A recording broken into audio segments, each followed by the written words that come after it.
Երկու կողմերի մեջ էլ չկա։ Ես չեմ վստահում իրենց։ Իսկ այս նրանք անկեղծ չեն։ Այս կռիվները, այս փոխադարձ բումերանգային մեղադրանքներ են, մենք ագանատես ենք լինում, այդպես նախ որոշակի անտագոնիզմի դրսևորում է, մեղադրանքի դրսևորում է, ինքնապաշտպանման, ինքնասրբագրման, ուրիշին մեղադրել, դա հեշտ է, չէ՞, սովորաբար բան։ Ներողություն, դուք ձեր ձեռքի տված եք բերել նրան։ Այդ մասով, այդ մարդիկ, որ տենց բարձրաձայնում են, ներողություն, դուք հնարավորություն եք տվել գերճշգրտությամբ, ոսկերչական գերճշգրտությամբ քանակ ապահովել, որ այդ մարդը նստի վարչապետ։ Հիմա ինչի մասին եք խոսում, այսինքն նստացրեցիք, հիմա պայքարում եք իրենց դեմ։ Ներողություն, այդ բայդով կազմակերպեց այդպես։ Լավ, ես ընդունենք չեմ խոսում իշխանափոխության, այսպես սահուն փոխանցման մասին։ Անցնենք այդ մի կողմ։ Դուք փաստ է, չէ՞։ Անհերքելի փաստ է, դա աներկբա է, որ ձեր միջոցով այդ մարդը եկավ վարչապետ։ Չէ՞ որ դուք ապահովեք ցայները, չէ՞։ Ընդգծված ձևով հստակ օրենքի այնպիսի կետերով, որ այդ մարդը դե յուրե դառնա վարչապետ։ Եվ հակառակը, ընդհանրապես դուք մեկը մյուսի հետ հանդեպ էցել, տեսեք շատ մարդկանց մոտ մինչև հիմա հարց է առաջանում, լավ դուք այդ ինչ չեք կիսում իրար հետ, որ չեք կարող գալ ընդհանուր հայտարարի, կոչվում եք ընդդիմություն։ Այդքան ռեսուրսի տեր եք յուրաքանչյուրդ։ Ինչու եք, այսինքն եթե դուք նույն Արցախից եք, վերջի վերջո հաց եք կիսել, ճամփա եք գնացել, երկրի ճակատագիր հայրենիքի Արցախի մասով մեկը մեկից շարունակությունն եք եղել։ Այդ ինչ պետք է տեղի ունենար ձեր մեջ, որ այդ ժողովրդի ասած քարը փեշեր չթափեք, որպես ընդդիմություն ձեզ ճիշտ դեմոնստրացնեք, այդ ո՞րն է խնդիրը։ Գիտեք, ես կարող եմ ժամերով հիմնավոր պատճառներ։ Իսկ ձեր կարծիքով ո՞րն է։ Ես նորից եմ ասում, ես կարող եմ ձեր եթերաժամանակը չի սպառվի, ես մինչև թվարկեմ։ Սա ընդամենը այս պահին այն ինչ որ մենք տեսնում ենք, դա ընդամենը պաթոսային դեմագոգիա է, ուրիշ ոչինչ։ Մեկը մեկին մեղադրել, մեկը մյուսի դաշտ նետել, իր չարածը արածը ու մեղադրել մյուս կողմին։ Իրականում Եվ ով է շահում այստեղ, եւ ով է իշխանությունները։ Դրա համար վարչապետը շատ ուղիղ անկեղծ ասում է սարկազմով ու իրոնիայով, չէ՞, ասում է իդեալական ընդդիմություն եք ինձ համար։ Մանավանդ քանի կա հանրապետական կուսակցությունը, ես առհավետ մնալու եմ։ Մարդը ուղիղ դրանց անկեղծ էլ ոնց ասի։ Ու այս մարդիկ վերարտադրվելու հույսեր են փայփայում, քաղաքական հայտ են ներկայացնում։ Ես ասեմ, իրանց մեջ մարդկային որակներով շատ լավ մարդիկ կան։ Անկամ արժանի գրագետ, պատրաստված, կոմպետենտ մասնագետներ կան։ Բայց մենակ այն, որ ժողովրդի համաժողովրդական ցանկությունը այլ բան է, գլոբալ։ Եթե շատ անկեղծ ու ուղիղ մարդիկ չեն ուզում այդ նախկինների վերարտադրություն։ Բայց եւ չեն է տեսնում։ Մենք շատ ենք խոսել ձերս տաղավարում այդ թեմայով։ Նախկինների վերադարձ չենք ուզում, բայց արդյոք ձևավորվում է այն երրորդ ուժը, որը կարող է դիմակայել եւ մարտահրավերներին եւ այս իշխանություններին։ Խնդիրը գիտեք որն է, հենց ձեր ասածն է, որ եթե երրորդ ուժ ասվածը չի ձևավորվում, էլի գալիս ենք նրան, որ մենք ձեր հետ քննարկել ենք այդ թեման։ Մարդիկ հենց հիմա չեն ուզում նախկին, չեն ուզում գործողներին։ Տեսեք ինչ իրա, բայց ներկաներից էլ, ընդ որում ներկաներից էլ, ախր ներկաները գալիս են ավտոմատ իներցիայով կապում են նախկինների հետ, ներկաների հետ, այն որ ասում է քաղաքական առումով փչացնում են մարդուն։ Նույնիսկ այն ամենամաքուր հայորդին, որը որ իրոք գիտակցում է, որ քաղաքական սերնդափոխություն պետք է լինի, քաղաքական հայտ ներկայացվի, հանուն պետության եւ պետական ազգային ու բացառապես ազգային ու պետական շահերով շարժվող մարդ է, քաղաքական հայտ է ուզում ներկայացնի։ Ես ձեզ վստահեցնում եմ, ցանկացած մեկը նման քայլ ձեռնարկի, process գեներացնի։ Էլի իրան կապ, որովհետև այս ժողովրդի մոտ մի հատ վատ սովորույթ կա։ Այսինքն մարդը չի կարող ինքնաբավ լինի, կայացած լինի, կապ չունենա նախկին ներկաների հետ։ Ես ձեզ կարող եմ անուններ թվարկել, որոնք որ նախկին ներկա այդ տիրույթում չեն։ Բան չունեմ ասեմ, համաժողովրդական այնպիսի հարգանք եւ վստահություն եւ ճանաչելիություն չունեն։ Խնդիրը այդտեղ է, բայց ես ձեզ ասում եմ, նման հայորդիներ կան։ Եվ դուք ինքներդ արդեն որոշակի նման մարդկանց հետ շփումներ ենք անում, փորձում ենք քաղաքական այո process-ներ գեներացնենք, փորձում ենք ալտերնատիվ ներկայացնենք։ Տեսեք, դուք ասում եք երրորդ ուժ, մեկը մի անուն տալիս է։ Փաստը այն է, որ քաղաքական սերնդափոխություն է պետք։ պետք են մարդիկ, նոր մարդիկ, որոնք որ գոնե նախքին ներկա այդ դիսկուրսից դուրս են։ Բայց մեկ էլ հասկանում ենք, որ 3 միլիոն ժողովուրդ ենք, 1000 մի ռակուրսից հետ դիտարկում ենք բոլորս կամ ներկա ենք կամ նախքին ենք, այդ էլ մի ուրիշ աբսուրդ է։ Խոսքը վերաբերում է այնպիսի մարդիկ, որոնք արժանի հայորդիներ լինեն, բացառապես ազգային պետական շահերով առաջնորդվող, կրթված գիտակ, որոնց որ տա հնարավորություն ժողովուրդը։ Օրինակ դուք ժողովուրդը։ ինչի որոշեցիք Լիլի Դալաքյանի կողքին լինել։ Ես տեսել եմ, որ դուք Գյումրի եք միասին գնացել, այսինքն եթե մարդու հետ քայլում եք, մարդու հետ հանդիպումների եք, նշանակում է ինչ որտեղ կիսում եք նրա գաղափար, ինչու հենց ինքը։ Տեսեք, որպես այդպեսին մենք հետաքրքիր մի հատ ֆորմատ, նախ ես ասեմ, որ ես Դալաքյան Լիլիթի կողմից հրավեր եմ ստացել իմ քաղաքում, ես գյումրեցի լինելով, այնտեղ կազմակերպենք, նախ ասեմ, որ երևի տեղյակ եք, հանրությունը տեղյակ կլինի, որ միտք հետազոտական կենտրոնի հիմնադրումներ կազմակերպել եւ այդ շրջանակներում նա որպես անաչառ անկողմնակալ վերլուծաբան ներկայանում էր հանրությանը իր գաղափարներով եւ այլն եւ շատ հարցերում մենք համակարծիք ենք իրար հետ։ Շատ հարցերում կարող է համակարծիք չլինենք, բայց գանք ընդհանուր հայտարարի ձեր ասածի շրջանակներում։ Եվ այստեղ մենք հասկանում ենք, որ ուղղակի այս պահին դերևս մարդկանց հետ շփում է պետք։ Մարդիկ պետք է լսեն մեր գաղափարները, մեր ծրագրերը, մեր պատկերացումները, դա ընդամենը լավ առիթ էր, որպեսզի շփվենք ժողովրդի հետ եւ այլն։ Շարունակական բնույթ կկրի, ժամանակը ցույց կտա։ Ամենայն դեպս ամեն մեկս մեր մասով աշխատում ենք, դա էլ է աշխատանք։ Որովհետեւ ուրիշ բան է, երբ որ դու Facebook-յան հարտագում ներկայացնում ես քո գաղափարները, ելքերը, մարտահրավերներին դիմագրավելու քո սցենարները, ուրիշ բան է, որ դու հանրության հետ ուղիղ տետատետ քննարկում ես եւ ուղիղ հարցերին տալիս ես սպառիչ պատասխաններ։ Եվ ընդհանրապես, որովհետեւ ժողովուրդը հասկանա, որ դու նաեւ պատրաստ ես դուրս գալ այդ տիրույթից, Facebook-յան այդ սոցիալական ցանցերից եւ քաղաքականապես գործնական տեսանկյունից օրակարգ կեներացնես։ Հիմա ես շատ ճագերտներ չեմ ուզում բացեմ,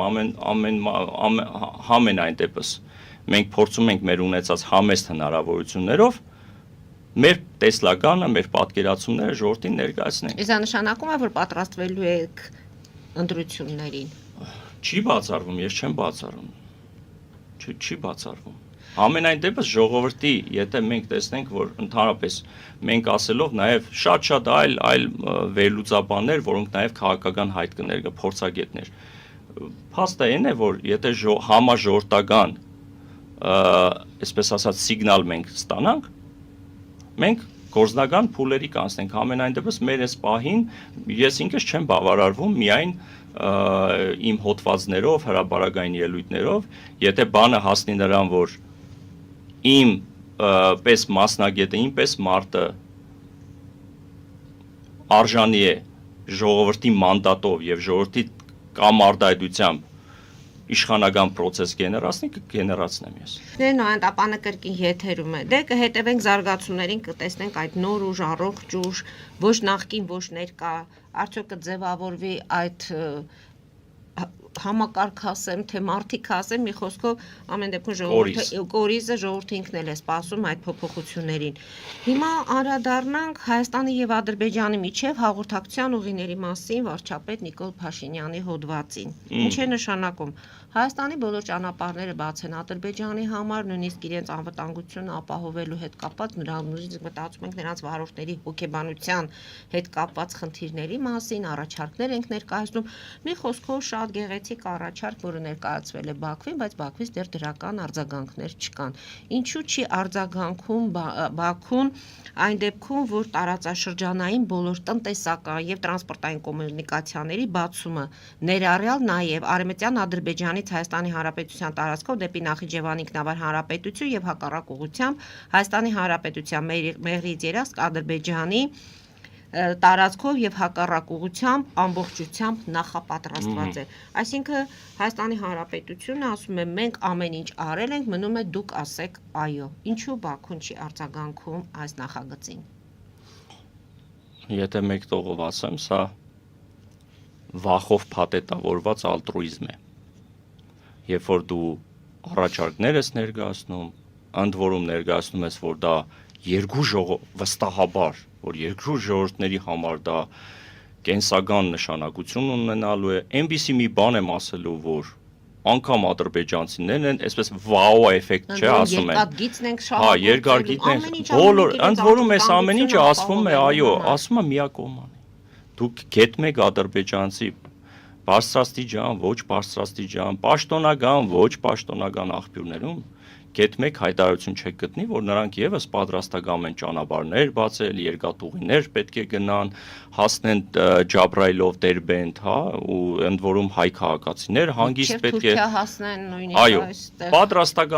պատրաստակամություն, չգիտեմ, դրսևորում, այնտեղ արևմտյան Ադրբեջան եզրույթը իհարկե ուրիշ ձևով կոնտեքստում ներկայացի, բայց այդ բառը անգամ օգտագործվի մի քանի անգամ այդ տերմինը հասկանում եք, որտեղ այնտեղ ուրիշ բան են ասում, այս մարդը հրամցնում է ուրիշ բան, իբր բերանին գալիս է այն, որ ասում է, ժողովրդական լեզվով ասած։ Իրականում այս թեմայով էլ ենք մենք շատ խոսել։ Փաստացի իրենք ընդ որում ազգային ժողովի նախագահն էր ասում։ Մենք թեմաները քննարկում ենք, բայց երկրի թիվ 1 գլխավոր մարդու կողմից արդեն այս հոդվածները, հայտարարությունները դա ուղիղ մեսեջ է առայն, որ միջանցքը տրվելու է ու տրված է արդեն իսկ։ Այս պահին այդ դուք այդ բառը ասեցիք, չէ՞, ջենտլմենական պայմանավորվածություն։ Ընդունենք որպես դա ջենտլմենական պայմանավորվածություն։ Հələ այն որ ասում է թուղթ ու թամասուկով չի։ Բայց փաստացի Ալեն Սիմոնյանը 2 շաբաթ առաջ հստակ ասեց, որ մենք պատրաստ ենք բոլոր ճանապարհները տանք, բացենք եւ ոչ միայն բան։ Տեսեք ինչպիսի զարգացումների ենք մենք ականատես։ Չէ, բայց այստեղ տեսեք զավեշտը մարազմը ինչի մեջ է։ Լրագրողը ուղիղ հարց է տալիս։ Ասում է ոնց ինչ կարգավիճակով է անցնելու դառնալու Ադրբեջան։ Դե ասում է, տեսեք, բեռները, քաղաքացիները անխոչնդոտ անցնելու են առանց ստուգումների, այսինքն մտնում է Հայաստան, ստացվում է առանց ոչ մի ներպետական օրենսդրության մաքսային հարկային, անցնում է անխոչնդոտ, հասնում է Նախիջևան եւ հագարակը։